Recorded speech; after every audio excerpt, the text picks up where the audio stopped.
Hola, muy buenos días, feliz martes a todos. Ni te cases ni te embarques, decían antes, los martes. Bueno, pues es un martes a estrenar porque nunca lo hemos vivido. Y vamos a dejar que esta palabra que hoy se proclamará en la Eucaristía, este Evangelio, empape en nosotros como esa lluvia fina, ese calabobos, ¿no? Que parece que no moja, pero con el paso del tiempo va empapando y va ahuecando la tierra. Pues ese sin duda es el don de su gracia, el don de su espíritu. Vamos a leer un pequeño párrafo de este Evangelio que hoy se nos regala. Seguimos la lectura del Evangelio de San Mateo, en concreto en el capítulo 9, y hay un párrafo que resume toda la tarea de Jesús, lo que Jesús realizaba al cabo de una jornada. Nos habla de que predicaba, de que enseñaba y de que curaba de toda enfermedad y toda dolencia. En definitiva, también es un imperativo para todo cristiano de seguir los pasos de Jesús, enseñando a tiempo y a destiempo, como dirá San Pablo, ¿no? También predicando el Evangelio, la buena noticia, cualquier ocasión es buena, pues para dejar caer esa palabra, esa luz que viene de Jesús, del Evangelio, y luego curando. Hay tantas personas que están sufriendo en su cuerpo o en su alma, pues nosotros podemos ser también esa mediación para que llegue a ellos el alivio del Señor. Bueno, pues dice así: Jesús recorría todas las ciudades y aldeas, enseñando en sus sinagogas, proclamando el Evangelio del reino y curando toda enfermedad y toda dolencia. Al ver a las muchedumbres, se compadecía de ellas, porque estaban extenuadas y abandonadas, como ovejas que no tienen pastor. Entonces dijo a sus discípulos: La mies es abundante, pero los trabajadores son pocos. Rogad, pues, al dueño de la mies que mande trabajadores a su mies. Fijaos que al Señor le preocupan, a Jesucristo, nuestro Señor, le preocupan las personas.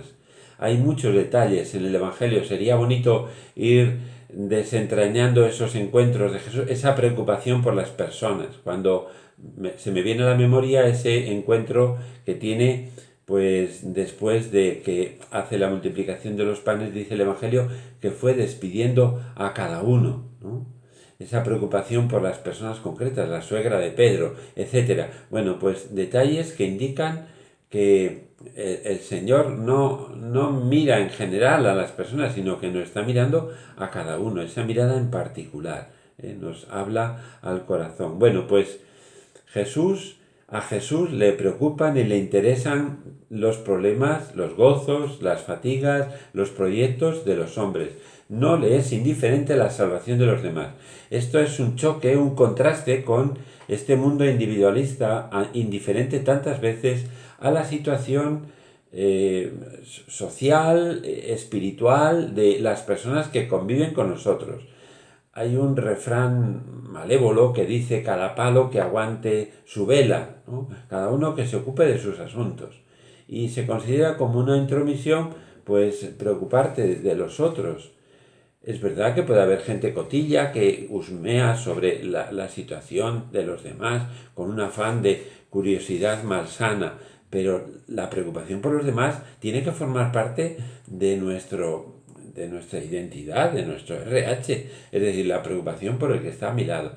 No me puede dejar indiferente la salvación de mi hermano, de mi hermana, de mis vecinos, de mi gente, de mi familia. No me puede resultar indiferente, no me puedo quedar tan frío pensando que con ocuparme de mi salvación es suficiente. No, nosotros somos responsables también de los demás. Es ese grito del comienzo del Génesis cuando Jesús pregunta a Caín, después de haber abatido a su hermano Abel, le dice: ¿dónde está tu hermano? ¿Dónde está tu hermano? La situación, la indigencia material y espiritual de tantas personas no nos puede dejar indiferente. Por eso Jesús, como digo, se ocupa y descubre que la multitud, la gente que él ve en los caminos, por Galilea, por Samaria, andan como ovejas sin pastor. No hay espectáculo más triste que ver un rebaño que no tiene pastor, unas ovejas que están despistadas, que están deambulando sin saber a dónde, sin una meta, sin un destino. Bueno, pues la humanidad, o algunas personas dentro de los hombres, y las mujeres de nuestro tiempo parecen así, personas sin rumbo, personas que no conocen cuál es su fin, como aquel que se subía al metro y decía, bueno, pues donde me lleve, y cuando acababa ya el horario del funcionamiento del metro, pues salía, había ido donde el tren le llevaba. No, no podemos caminar así por la vida, tenemos que tener una meta, tenemos que tener un rumbo. Bueno, ¿y qué sigue diciendo Jesús?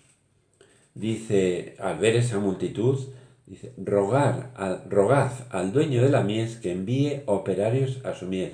La mies es abundante. Es decir, en el mundo hay muchas personas que directa o indirectamente, consciente o inconscientemente, buscan un sentido a su vida, buscan la verdad. Haced un cálculo, aprovechar hoy a hacer un cálculo. ¿Cuántos habitantes hay en el planeta Tierra? ¿Cuántos de esos habitantes en el planeta Tierra, de esos 8.000 millones o los que sean, cuántos son creyentes? ¿Cuántos son creen en Jesucristo? ¿Cuántos son cristianos? Y de esos cristianos, ¿cuántos son católicos? Y de esos católicos, ¿cuántos viven coherentemente su fe? Por eso la mies es abundante. A veces podemos sentir la sobrecarga de decir, pues hay mucha gente, hay muchas personas que son destinatarios del anuncio del Evangelio. Decía el Concilio Vaticano II en la Lumen Gentium al comienzo, dice en la Gaudium et Spes, dice, el gozo y la esperanza, la tristeza y la angustia de los hombres de nuestro tiempo, sobre todo de los pobres y de los afligidos, son también gozo y esperanza, tristeza y angustia de los discípulos de Cristo, abundando en lo que decía antes de esa indiferencia o de lo que el Papa Francisco llama la globalización de la indiferencia. Pero fijaos, dice, rogad al dueño de la mies. La primera acción que debe realizar el cristiano ante esta sobreabundancia de la mies es la oración. Más importante que los proyectos, más importantes que los métodos, más importantes que la habilidad que tenga el apóstol, el evangelizador a la hora de la estrategia de llamar a las personas a la fe, al bautismo. Más importante y antes está la oración. O sea que es importante la estrategia, la programación, los medios concretos para acercarse a las personas, para llevarles al Evangelio, pero primero hay que ponerlo en manos del Señor.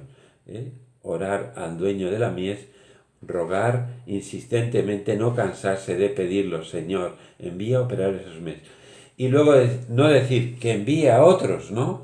Que envíe operarios a su mies, que envíe, que envíe, pero a mí que me deje tranquilo, ¿no? Que envíe a otros, a la catequesis, al apostolado, etcétera. No, que mande a otros. A mí yo bastante tengo con lo mío, bueno, pues que mande a otros. No, se trata de que esa pregunta y ese ruego también sea, envíame, Señor, a mí, y hazme consciente de esta necesidad, para que no escurra el bulto, para que no mire para otro lado, para que no diga, esto no es para mí. No, yo también soy enviado. Ay de mí si no anuncio el Evangelio.